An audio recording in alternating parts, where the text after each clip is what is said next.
लोगों से ये अनुरोध रहता है कि आप जब भी टाइम निकालें तो आसपास वाला जो आपका नेचुरल जो एरिया है वहाँ ज़रूर जाएँ।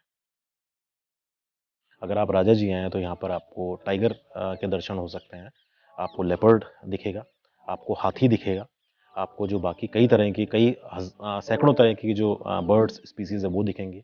कुछ इस तरह के पेड़ दिखेंगे जो आप शायद आपको कहीं और नहीं देख सकते।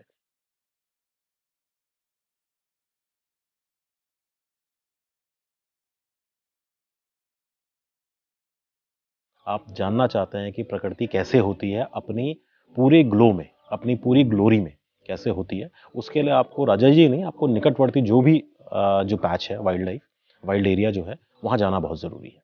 वो आपको नेचर से कनेक्टेड रखता है। वो आपको दिखाता है एक तरह से कि क्या आप मिस कर रहे हैं, बड़े-बड़े शहरों में रह के और अपनी जो फ़ास्ट पेस्ड लाइफ़ है उसमें रह के। तो इसीलिए मेरा तो लोगों से ये अनुरोध रहता है कि आप जब भी टाइम निकालें, तो आस-पास वाला जो आपका नेचुरल जो एरिया है वहाँ ज़रूर जाएँ।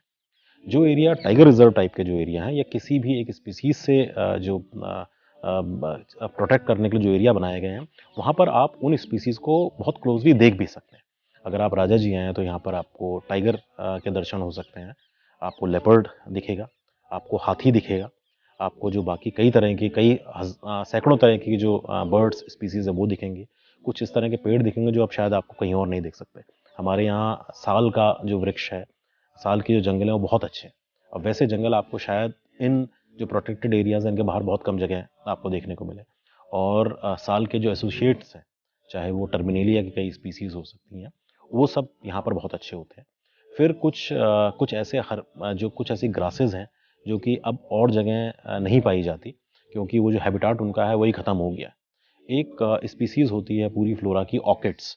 तो यहाँ पर कुछ ऐसे ऑर्किड्स हैं जो कि शायद आपको अब कहीं और नहीं मिलेंगे, वो सिर्फ इसी एरिया में मिलेंगे। ये ऐसे जो प्रोटेक्टेड एरियाज़ हैं, राजा जी की बात करें, ऐसे आइलैंड जैसे बन चुके हैं, ऐसे द्वीप बन चुके हैं, जहाँ पर जो हमारी बायोडाइवर्सिटी है, हमारा फ्लोरा है, फौना है, वो प्रोटेक्टेड है, वो प्रिजर्व्ड है। और जो कि आप इससे कुछ कदम बाहर निकालें या कुछ मीटर्स बाहर जाएँ, तो आपको शायद वो सब नहीं मिलेगा। तो इसीलिए इसका महत्व और बढ़ जाता है। जंगल मेरे लिए एक मेडिटेशन की तरह है।